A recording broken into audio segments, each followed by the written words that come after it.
সবাই মিলে ধরে রাখতে পারছে না, মানে মনে হচ্ছে যে ও কাউকে ছুঁড়ে ফেলে, মানে ওই যে ঠিক তো তার পাশেই তো শ্মশান, দাওয়া করা হয়েছিল। তো আমরা তো এরকম ঠিক সাইডে দাঁড়িয়েছিলাম, মানে এমনভাবে উঠলো ফোয়ারার মতন, আমরা সবাই সব ভিজে গেছি।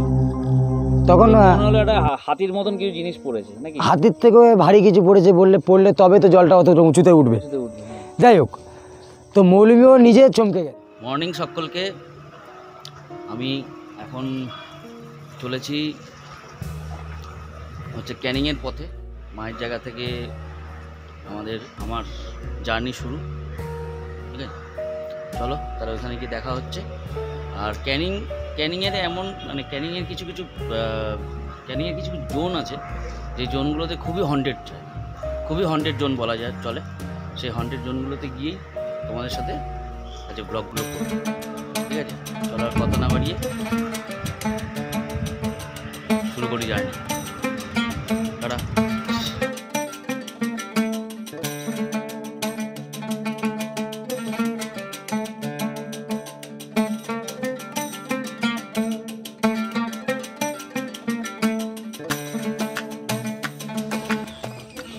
নমস্কার সকলকে। চুনোখালি থেকে যে দীপক বলে যে ছেলেটি আপনাদেরকে যে ঘটনাটি পাঠিয়েছিল, আজকে সেখানেই চলে এসেছি। প্রায় ধরে রাখুন কলকাতা থেকে আড়াই ঘন্টার রাস্তা বাইক চালিয়ে এসেছি। তার কাছে যেই পজিশনটায় আমি এখন দাঁড়িয়ে রয়েছি, সেই পজিশনটায় 100 জন বলতে পারেন। এবং 100 বলতে গেলে আপনার দিনের বেলাটা যেমন তেমন, কিন্তু এখানে যদি 5টা, 5:30 বা 6টা বেজে যায়, তাহলে অনেক কিছু দেখা যায়। এবং সেটা দেখেছে হচ্ছে আমাদের যে সাবস্ক্রাইবার দীপঙ্কর দাসের কাছে ঘটেছে। আগেও যে ঘটনাটি পাঠিয়েছিল সেটা এবার নতুন করে একটা ঘটনা সে পেয়েছে, তার কাছে অনেকদিন আগে ঘটেছিল, তো সেই কারণে তার কাছে আসা।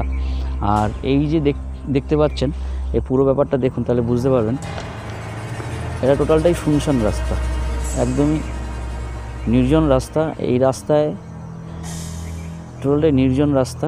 এদিকে আছে আপনাদের ক্ষেত আছে, বিশাল বড় ক্ষেত, মানুষজন দেখা যাচ্ছে না। ওখানে একজন কাকা বসে আছে, কাকা সারাদিন পরিশ্রম করে বসে আছে। যাই হোক, আর এই দিকটা হচ্ছে একটা ছোট্ট নালা টাইপের, এখান থেকে নালা টাইপের গেছে। আর এই হচ্ছে আবার সেই মাঠঘাট। নমস্কার বন্ধুরা, আমি দীপঙ্কর দাস, আমি পানিখালি গ্রাম থেকে বলছি, ক্যানিং পানিখালি। 5 জনের যত পরিবার আছে তাদের সবাইকে আন্তরিক ভালোবাসা ও অভিনন্দন রইল। দাদার ভিডিওগুলো দেখি, ভালোই লাগে, তাই দাদা বলেছিল যদি কারো কাছে পানিখালি থেকে মানে আমার যে কটা বন্ধুবান্ধব আছে যাদের সাথে ঘটনা ঘটেছে, তারা তো আমরা এই 5 জনেতে আছি। আপনাদের কাছে এরকম কোনো ঘটনা থাকলে আপনাদের সাথে ঘটেছে, তাহলে 5 জনেতে আমাদেরকে পাঠাবেন গল্পটি। আমরা অবশ্যই আপনাদের সঙ্গে যাওয়ার চেষ্টা করব, যোগাযোগ করার চেষ্টা করব। এরা হচ্ছে আমার গ্রামের ছেলে, ঠিক আছে, খুবই ভালো ছেলে। শোন, আমরা প্রেজন থেকে এসেছি, প্রেজন, ঠিক আছে, কলকাতা প্রেজন। হ্যাঁ। তো বন্ধুরা চলো আমি আবার একটি ঘটনা বলছি, আমার দিদির সাথে ঘটনা। বিয়ের আগে, আমার দিদির বিয়ের আগে আমার দিদির একটা ছোট্ট ভুলের জন্য, মানে ভুলের কারণে বলতে পারো, আমার পরিবারকে 3 থেকে 4 মাস এই যন্ত্রণাটি ভোগ করতে হয়েছে। এবার এটা ভুলও বলা যাচ্ছে না, এটা একটি দুর্ঘটনা। এবার দুর্ঘটনাটা কি আমি আপনাদের সামনে তুলে ধরছি। ঘটনাগুলো আপনারা কিভাবে নেবেন সেটা আপনাদের একান্তই ব্যক্তিগত ব্যাপার, কিন্তু যে ঘটনাগুলো আমি বলছি এগুলো আমার ব্যক্তিগত জীবনে বাস্তব ঘটে যাওয়া ঘটনা, যেটা আমার পরিবারের সাথে ঘটেছে, আমার সাথে ঘটেছে, সবই আমি বাস্তব ঘটনাই বলছি, সত্যি ঘটনাই বলছি। যেরকম আমরা সকালে পড়তে যাই 6টায় উঠে, আবার এসে আমরা স্কুলে যাই, টিফিন করি, যেরকম আমাদের রুটিন থাকে, তো ওদেরও একটা রুটিন ছিল। যেমন আমার জেঠুর মেয়ে, ওদের একটা টাইম ছিল 4টে থেকে 4:30-র মধ্যে ঘর থেকে বেরোতো, সন্ধ্যে 5:30 থেকে 6টার মধ্যে ঘরে ঢুকে যেত। কী কারণে বেরোতো এটা হলো, আমার জেঠুর কিছু গরু ছিল, ওরা গরু পুষতো, তো গরুগুলোকে মাঠে আমার জেঠিমা প্রথমে সকালে দিয়ে আসতো। আর আমার দিদি আর ওই জেঠুর মেয়ে ওরা গরুগুলোকে মানে মাঠে ঘুরতে এসে গরুগুলোকে নিয়ে যেত বাড়িতে, মানে পৌঁছে দিত আর কি। প্রতিনিয়ত যেরকম বলা সেরকমই কাজ। তো পোষ্যগুলোকে নিয়ে আসতো আমার জেঠিমা, ঠিক এরকম যে বাড়িটা, দাদা একটু দেখান বাড়িটা, ওই যে বাড়িটা দেখছেন ওর পাশেই যে এটা আছে, মানে ওখানেই আমার জেঠিমা গরুগুলোকে পোষ্যগুলোকে নিয়ে আসতো, প্রতি রেগুলার রুটিন ছিল, দিয়ে যেত। আর আমার দুই দিদির রেগুলার একটা রুটিন ছিল যে ওরা এখানে আসতো, ঘুরতো, ঘোরা টোরার পরে যাওয়ার পথে ওরা পশুগুলোকে নিয়ে ঘরে পৌঁছে দিত। এই হচ্ছে ঘটনা। এই ঘটনাটা এখান থেকেই শুরুপাত হয়েছে। দিনটাই হচ্ছে সবথেকে আমার দিদির জীবনের মানে কাল অংশ বলতে পারেন, কাল দিন। তো যখন নিয়েই যাচ্ছিল, কিছুটা যাওয়ার পর দেখছে গরুগুলোকে আর এগোতে পারছে না। কেন দাঁড়িয়ে গেছে? কেন মানে দাঁড়িয়ে গেছে মনে হলো ওরা কিছু দেখেছে, কারণ ওদের চোখ মুখ দেখে আমার দুটো দিদি যা বুঝেছে, মনে হলো যে কিছু একটা দেখেছে, ভয় পেয়ে গেছে, মানে এগোচ্ছে না, আর এগোচ্ছেই না। এবার আমার দিদি অনেকক্ষণ ধরেই মানে বলছে আমার আরেকটা দিদিকে যে ওরা নিশ্চয়ই কিছু একটা দেখেছে, দেখার পর ওরা ভয়ে আতঙ্ক হয়ে গেছে। জেঠু কি করলো? জেঠু দেখলো যে ওরা এখনও ঘরে ঢোকেনি। সেটা কটা বাজে? তখন বাজে 7টা থেকে 7:30 ওভার হয়ে গেছে। তো যখন ঢোকেনি ওরা বাড়িতে, গরুও যায়নি, ওরাও যায়নি, তো আমার জেঠু ভেবেছে যে আমার দুটো দিদি ওখানে যায়নি, গরু আনতে যায়নি। তো আমার হ্যাঁ, তো এবার ওরা যখন গরু নিয়ে যায়নি, তখন আমার জেঠু পাশের থেকে কয়েকজনকে নিয়ে এলো মাঠে। যখন আমার জেঠু সবাইকে নিয়ে এলো মাঠে, আমার জেঠু একটু অন্যরকমভাবে ছিল যে গরুগুলো কোথায় চলে গেছে কিনা। এসে যখন দেখছে আমার জেঠু, এসে দেখছে গরুগুলো স্টিলভাবে এক জায়গায় দাঁড়িয়ে আছে, না নড়ছে না কিছু। গরুগুলোর চোখ ছিল বড় বড়, ঠিক আছে। আর আমার দুটো দিদি মানে কিছু একটা দেখে নিশ্চয়ই ভয় পেয়ে গেছিলো, এতটাই ভয় পেয়ে গেছিলো যে ওরা অজ্ঞান হয়ে গেছিলো। তারপরে সবাই মিলে ধরে গরুগুলোকে আর আমার দুটো দিদিকে নিয়ে গেল বাড়িতে। নিয়ে যাওয়ার পর যখন অনেকক্ষণ চেষ্টা করছে, জ্ঞান মোটেই ফিরছে না। কিছুক্ষণ যাবৎ এ করার পরে যখন জ্ঞান এলো, দুটো দিদিকেই আমাদের বাড়ি, আমার পরিবার বা জেঠুর পরিবার দুজনেই জিজ্ঞাসা করছে যে কি হয়েছে। কোন ছিল, শুধু চোখ বড় বড় করে তাকিয়ে আছে, মানে আমার দিদি চোখ বড় বড় করে তাকিয়ে আছে, মুখে কোনো কথা বলছে না। প্রশ্নের পর প্রশ্ন করে যাচ্ছি, আমি বারবার ওকে প্রশ্ন করা হচ্ছে, সবাই মিলে প্রশ্ন করছি আমরা, মানে ও তো কিছু বলছেই না।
যদি না খায় আমরা খেতে পারি, তখন কন্ডিশন কিরকম ছিল? তখন কন্ডিশন ও একটু মানে এমন ব্যবহার করছিল, স্বাভাবিক নয়, ব্যাপারটা স্বাভাবিক ছিল না।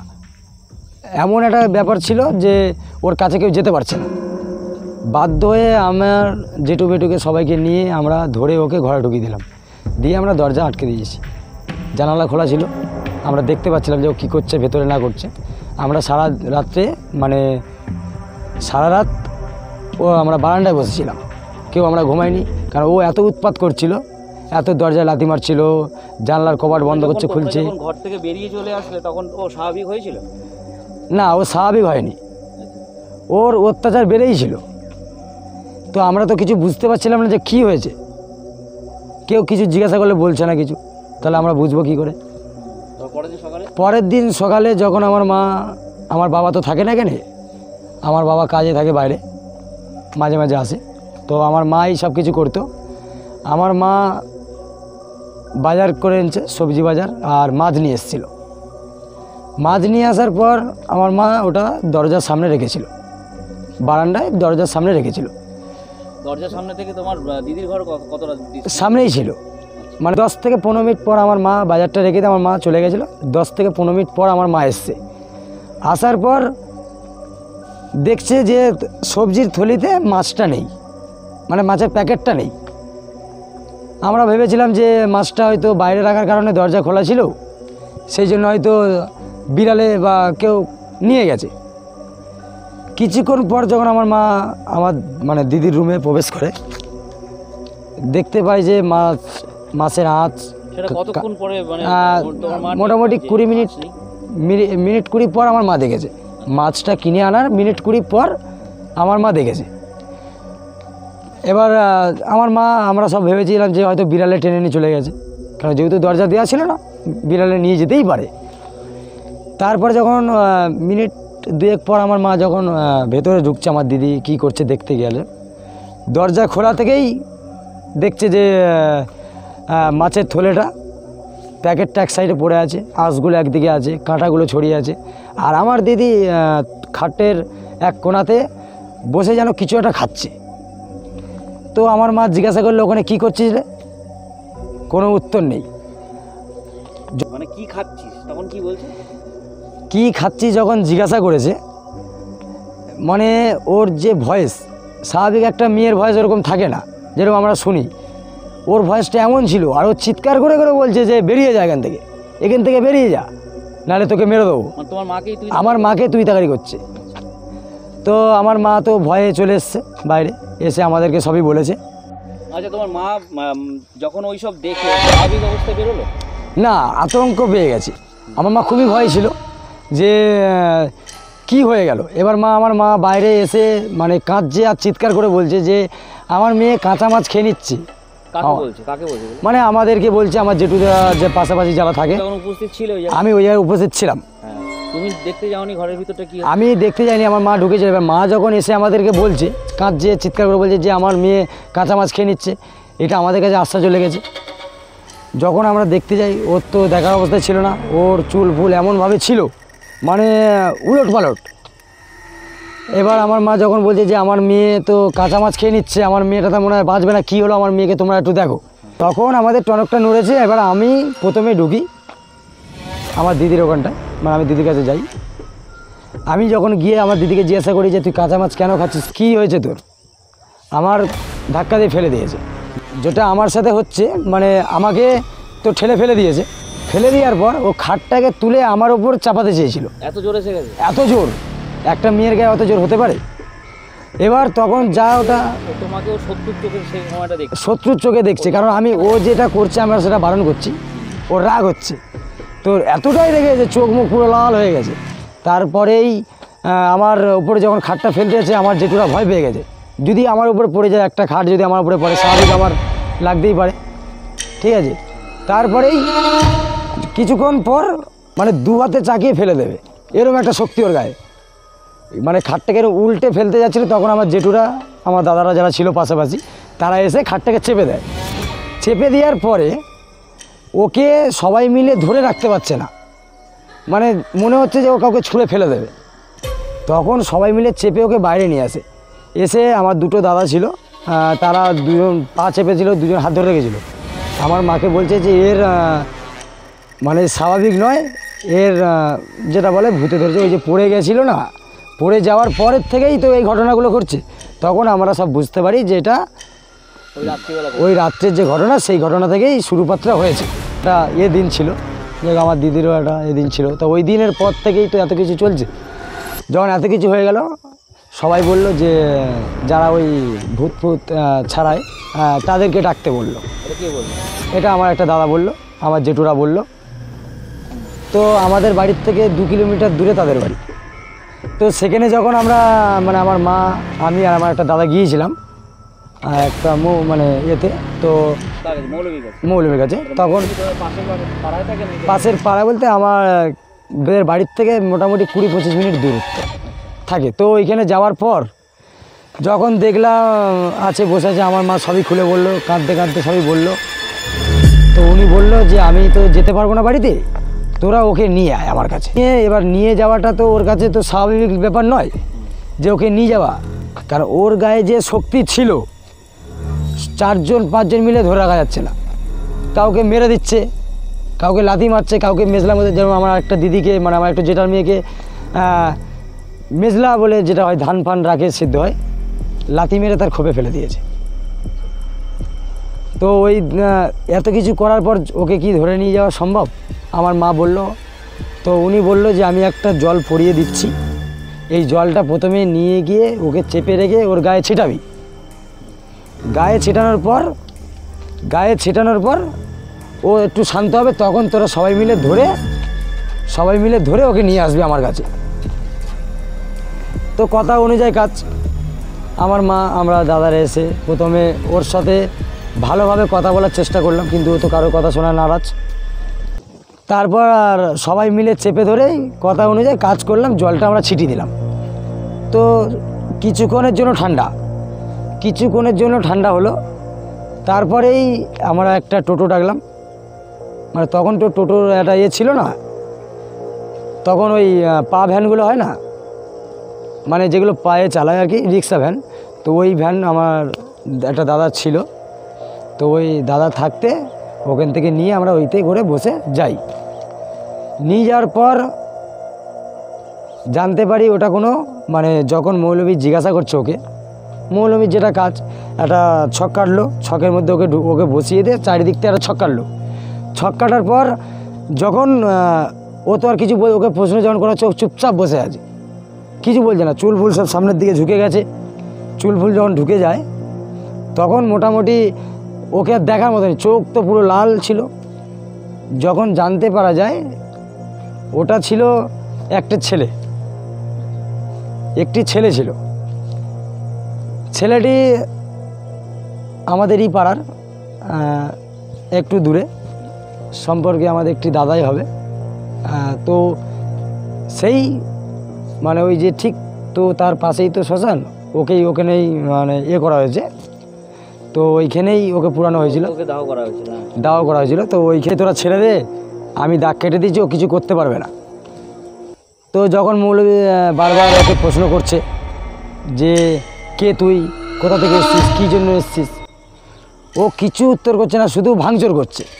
মানে হাতের ধারে পায়ের ধারে যা থাকছে শুধু মাথা ঘোরাচ্ছে, আর মানে যেটা পাচ্ছে সেটা ভেঙে দিচ্ছে। যাবতীয় 1 ঘন্টা ধরেই প্রশ্ন চলছে আর ও ভেঙে যাচ্ছে। তখন মৌলভী বারবার জিজ্ঞাসা করছে, তখন ও একটা কথাই বললো, মানে ঘন্টাখানেক পর মৌলভী যখন অসহ্য হচ্ছে, পারছে না, তখন বললো যে তুই কি চাস বল। তখন ও একটা কথাই বললো যে আমার জায়গায় নিয়েছ।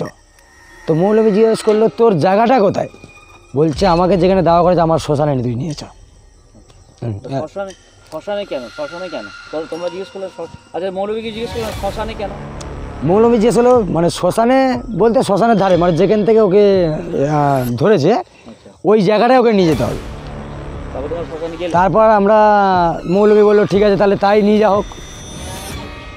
যখন ওকে বলা হয়েছে যে ঠিক আছে তোর জায়গায় চ, আমাদেরকে নিয়ে যা তোর জায়গায়, ও ওই যে গন্ডি থেকে যেভাবে ওকে ছেড়ে দিয়েছে, মানে গন্ডিটাকে যখন করে দিয়েছে, যেহেতু ওটা মন্ত্রের দ্বারা তো বন্ধ করে রেখেছিল, যখন ও মন্ত্রটা কাট করেছে, ওর যে লাফান আর যেভাবে আসা, আমরা কাছেই আসতে পারছি না, ভয় পেয়ে যাচ্ছি। মানে ওর থেকে আমাদের দুহাত করে দূরে থাকতে হচ্ছে। মানে জায়গায় ঠিক ধরেছে, ওই জায়গায় এসে ওকে ফেলে দিয়েছে, ওই শ্মশানের ধার যেখানে। আর এটা হয়েছে দেখো, ওই ছেলেটা যখন মারা যায় ওই দিনটা একটা অমাবস্যার দিন ছিল। আর যেদিন আমার দিদিকে ধরেছে ওই দিনটাও একটা অমাবস্যার দিন ছিল। এটা কে বললো? এটা তোমাদের কে বললো? এটা ওই বলেছে যে ও যেদিন মারা যায়, ওর একটাই বক্তব্য, এই জায়গাটায় যাবে কেন? আমার মৃত্যুর পর ও শ্মশানে থাকতো না, ও বাইরে থাকতো। জানা গেছে যে ওর আড্ডাটা ছিল ওই জায়গাটায়, মানে যেখানে আমার যাকে দাহ করা হয়েছিল যে ছেলেটির, ওর আড্ডাটা ছিল ওই জায়গাটা যেখানে আমার দিদি দুটো বসেছিল।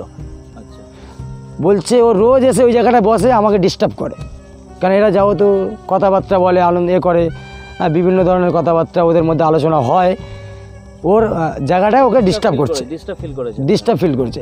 একদিন না, বিগত বছর ধরেই করছে এটা। তো ও আর সহ্য না করতে পেরে, ও ঠিক মতন আসা যাওয়া না করতে পেরে ব্যাপারটা এখানেই ঘটেছে।